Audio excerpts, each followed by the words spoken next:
کہتے میں دریا کے کنارے جا رہا تھا تو ایک مرد ایک عورت کی گود میں لیٹا ہوا تھا، پاس ایک بوتل بھی پڑی تھی. تو میں دل ہی دل میں کہنے لگا یا اللہ تیرا شکر ہے، نہ میں اس طرح عورتوں کی گود میں لیٹتا ہوں، نہ میں شراب پیتا ہوں. کہتے میں سوچ رہا تھا، دعا مانگ رہا تھا، اچانک طوفان آ گیا.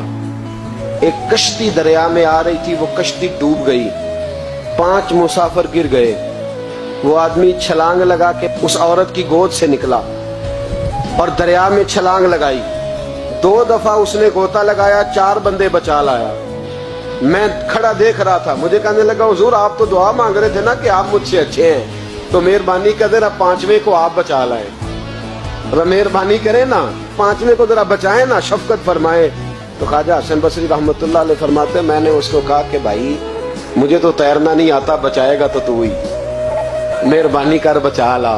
کہتے ہیں وہ چھلانگ لگا کے اندر گیا اور 5ویں کو بھی بچا لایا اور آ کے مجھے کہنے لگا حضور آپ نے ایک زیادتی کی، مجھے حقیر جانا، میں تو آپ سے فیض لینا چاہتا تھا اور آپ نے مجھے بدکار اور شرابی سمجھ لیا.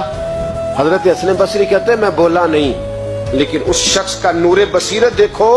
کہنے لگا حضور جس کی گود میں لیٹا ہوں پوچھ تو لینا تھا میری کیا لگتی ہے، اور بوتل میں پوچھ تو لینا تھا ہے کیا. فرمایا بتا دے. کہنے لگا جس کی گود میں لیٹا ہوں یہ غیر نہیں، یہ میری ماں ہے، اور بوتل میں سرکہ لایا ہوں. میری ماں نے میری تربیت کی ہے، میں صبح سے شام تک دریا کے کنارے بیٹھا رہتا ہوں. جو مسافر اترتا ہے میں نوکری کرتا ہوں، اگر روٹی کی ضرورت ہو تو کھانا دیتا ہوں، سرکہ دیتا ہوں. گھر جانا ہو تو وہ گھوڑا بندھا ہے میں چھوڑ کے آتا ہوں. کاش کبھی آپ سوچ لیتے، غور کرتے، توجہ کرتے. ہم تو 1 منٹ میں بدگمان ہوتے، سوچا ہی مسلمان نہیں.